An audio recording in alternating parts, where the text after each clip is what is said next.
Lots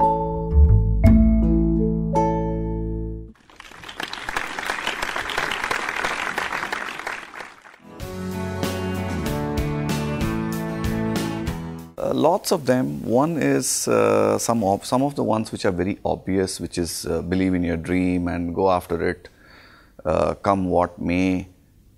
Some of the ones which probably, I don't know, which many entrepreneurs may not accept or say is learn to correct your mistakes quickly. Everybody makes mistakes. No, there's nobody in the world who will run everything perfectly.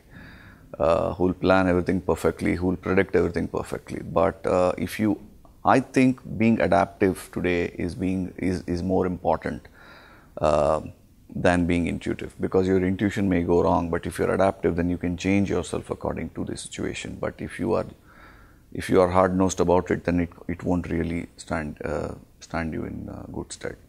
So I think that's one thing that I've learned. Second thing that I've learned obviously is that people are extremely important. So make sure that you have a very good team consistently. So it's not just from stage A to stage B. You may need different teams for different stages. Your ability to recognize the capabilities in the team and to use those capabilities, I think, is extremely important. I also think that especially entrepreneurs in India today, the experience or the opportunity, especially in something like in a field like education, for example, is extremely vast. So I would say look at a large problem to solve. So even if you're reasonably successful at solving it, you will reach some scale. If you take a small problem to solve, even if you solve it to a reasonable extent, it may not really scale to the level that you are looking at.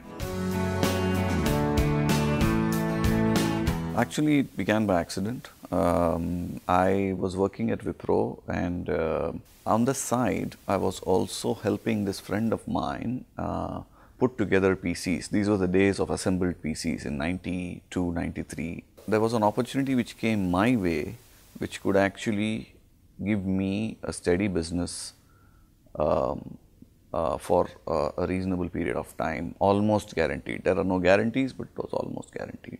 And I thought, why not? Why shouldn't I, jump over and become an entrepreneur myself? And that was my first venture, which I started in end 93. And in 2000, then I was part of the team which founded EduRite. And then to cut a long story short, we merged with Tudor Vista, and then we got acquired by Pearson, and now I work for Pearson. So I am become an employee after 20 years again. No fear. There were a few apprehensions, if I may call them so, saying that would I be able to adjust, have things changed so much, will I be able to go back into a corporate environment? I was never really there. I was just there for 3 months in Wipro, like I said. So will I be able to get used to it, kind of thing? But so far so good. So touch wood, I'm still there. One, I think we initially predicted the market completely wrong. We predicted the education market to be primarily a B2C market, simply because culturally education is so big in India and parents push their children so much.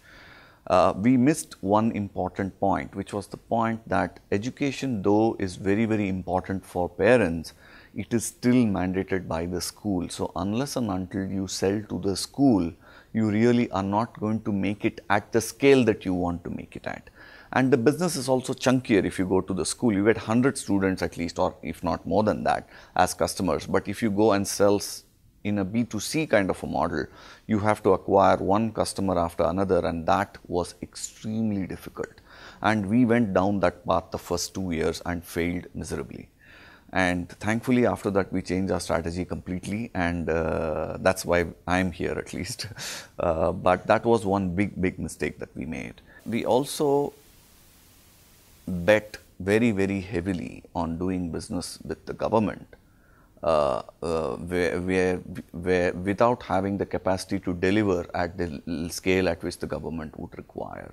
So we thought that since we had the content and that content alone would be enough, but we didn't really join the pieces of the jigsaw puzzle, which basically was not only do you need to have the content, but you need to have the service capacity, you need to have the delivery capacity, and you need to have that at a huge scale, which again, bit us back for a bit, but these are all lessons that you learn from and you improve from. So none of them thankfully were fatal. We're still around.